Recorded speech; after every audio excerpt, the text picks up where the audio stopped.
I'm Emily Mashak, and you are listening to Tuned In to NoCo, Town Square Media's show that lets you know what matters in NoCo. I'm talking again today with Mindy McCloughan, the president and CEO at the Loveland Chamber of Commerce. So thank you again for talking to me, Mindy. Yeah, thanks for having me, Emily. I appreciate it. And we're just here to go over an update on how Loveland is handling COVID-19. So to start off, I want to talk about the Safer at Home order. We're a ways into it, but I still think people aren't totally sure what that means for them, what they can and can't do, especially as some businesses begin to open and others stay closed. So what does the Safer at Home order mean for people in Loveland at this moment? Well, obviously, if you can stay at home, that's great. But really, it's using some common sense in that if you go out, please wear your mask, stay within 6 feet, don't go out if you are sick or running fever. So it's really about using your common sense and just safety, practical matters when you're operating and needing to go out and do business. So, for example, I have to go to the bank a couple of times a week and the lobbies are still not open. So you pull through the drive-through. I, do the exchange through the container and she gives me my receipts back. As soon as I take the receipt, of course, it's already exchanged hands now twice. I have hand sanitizer in my console. So I instantly put hand sanitizer on my hands and all the way around my steering wheel and my window where I pull the window up and down. And I do not wear my mask in the car, but when I am out of the vehicle and in going into a store, I will definitely wear my mask. So really, it's just about using some common sense. Going off of that, can you go a little more in depth about Larimer County's mask order? I know there has been definitely some confusion and controversy among the public about what that means. So could you just give us a blanket statement of what people should be doing under the mask order? Well, again, the City of Loveland has followed all public health orders from the governor's office and Larimer County Health Department since mid-March, adjusting, their practices with those constantly evolving orders as they go. Most recently, the city adopted the county's May 3rd public health order requiring wearing face masks coverings at all Loveland retail and office establishments, including city facilities, by employees and visitors alike. While some communities have chosen to adopt and enforce tougher measures, such as wearing face coverings in outdoor settings, Loveland has opted to stick with the provisions of the county health order. So obviously, we welcome the choices that we expect Larimer County will begin offering businesses to help protect the public, but still meet the intent of the face covering order. The city will require face coverings for employees and encourage use by the public at all facilities beginning to reopen. And of course, we agree with the order's emphasis on non-medical grade face coverings, including bandanas and other homemade or improvised coverings, so that the supply of medical grade masks is preserved for frontline health workers and first responders. Right. Now, the last time we talked, it was a ways back, actually not that long ago, but it seems like forever ago. Yeah, it does, yeah. Yeah, because that was before the stay-at-home order was even in place, and we were just kind of gearing up for what was to come. So much has changed. How is Loveland doing now? What's going on with the city? Well, it's hard to believe it's been 2 months since March 13th. I know. When the city manager, Steve Adams, issued a disaster order in response to COVID-19. The city organization since then has responded to rapidly changing set of circumstances on a daily basis. Popular facilities such as the museum, the library, recreation center, senior center, and the Rialto Theater closed, obviously, the same day as the city manager's orders. And all other city offices and facilities closed to the public on March 17th. As we've learned how far-reaching the effects of COVID-19 could be, obviously our economic development department immediately mounted an effort to aid local businesses, arming them with information about available resources, the ways to tap into available help through the Federal CARES Act and subsequent aid packages. In early April, the city convened the Fiscal and Economic Recovery Group under the same emergency management structure that we followed during the 2013 flood. That group will continue to help direct the COVID-19 response by gathering and disseminating information essential to our recovery efforts. And then the city's financial picture will become clearer in the next several weeks as we begin to understand the magnitude of a revenue drop that we know will be severe. And the recovery group at that time is developing forecasts that will guide how we obviously respond to that. And we'll follow the emergency management advice to plan for the worst and hope for the best, if you will, and developing scenarios for the future.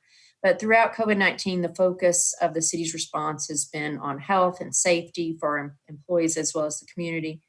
And we've never wavered in keeping those factors at the top of our priority list. So, for the most part, our businesses, we're doing lots of calls on a daily basis, and they're eager. They're excited to get their doors opened again. There's still some sense of frustration because of the unknown and fear. But I believe we're resilient and they're going to bounce back. It just may take a while. Yes, well, that is encouraging to hear. Can you talk a little bit more about that? How are local businesses doing, and what will it look like for them as they begin the process of reopening? I think everyone's forecast or outlook is maybe a little different. I was talking with a business this morning that is, he's been in business 17 years, and he said, and I can assure you, if my business was still in its third and fourth year phase, having to go through this, we would not make it through it. So that gives you a pretty clear picture of what some of these smaller, younger businesses are looking at in the future. But what I can say is, your fast food restaurants, your liquor stores, your larger establishments that are essential, they're doing pretty well right now. It's the smaller mom and pops that are going to struggle coming back from this. And everyone we've talked to, when we've asked them about what their needs are, they want us to push heavy on our legislators and the government to say, we don't need more money. What we need is for you to open the economy and let us go back to business. So that tells you a lot about their dogged determination that they're just ready to open their doors and serve their community. How can the public continue to help local businesses, even in uncertain times like these? What would your advice be? Yeah, well, none of us are public health experts. So we have to rely on the state and county public health authorities for guidance on ways we continue to keep our employees and the community safe. The orders that come through the governor's office and the county health department are driven by science and data. All of the practices that have become commonplace for us today, from hand washing to social distance to the wearing of face coverings, are measures that make sense in light of the best public health advice. So one, just practice, use common sense. And the one thing I would hope people have is just empathy for others, because right now it's a very trying time for all of us. I was just going through a drive-through restaurant an hour ago, and the gentleman in front of me, when I pulled up to pay for my meal, the clerk said, "The car in front of you just paid for your meal." And it just touched my heart. I mean, it was so sweet that, I don't have a clue who that man was, but he just, was passing on, a good deed and paying it forward. So I think that's what we could do more than anything is practice what they're asking us to do with social distancing, the mask, using common sense, and then being compassionate with those around you.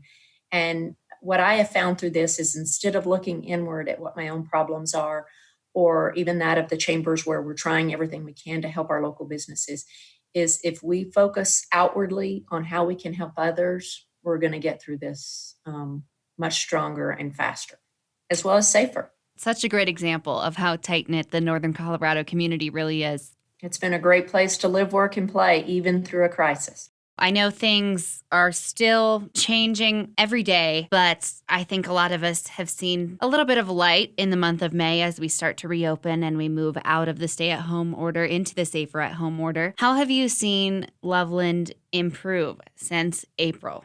I think because we live in an environment where there's beautiful landscape and mountainscapes and places for you just to appreciate the outdoors, that alone has helped people stay grounded. And then, of course, having beautiful weather on top of it, we really do live in the greatest place right here in northern Colorado. So if there was ever a place to go through a crisis, I would rather be here than anywhere else. And I think it's just the character and determination that we've seen our businesses come out and just want to serve others.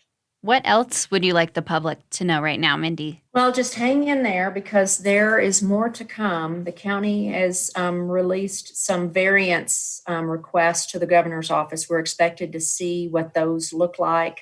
They sent those off for targeted industry this weekend to the governor's office. So we're looking at those variances and getting them out to specific industries and getting some feedback from our businesses on what those variances will look like so that the county can then give our businesses a little bit more directive to get open for business ahead of time. Is there a website or a resource that people can go to keep up to date with all of the changes? We're just pushing everyone to NoCoRecovers.com. Thanks so much again for talking to me today, Mindy. I think everyone really appreciates the information. Yeah, thank you, Emily. I appreciate you keeping us on our toes and disseminating that information out there.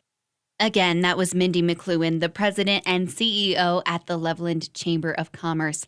To learn more about Larimer County and how Loveland is doing amidst the pandemic, visit NoCoRecovers.com.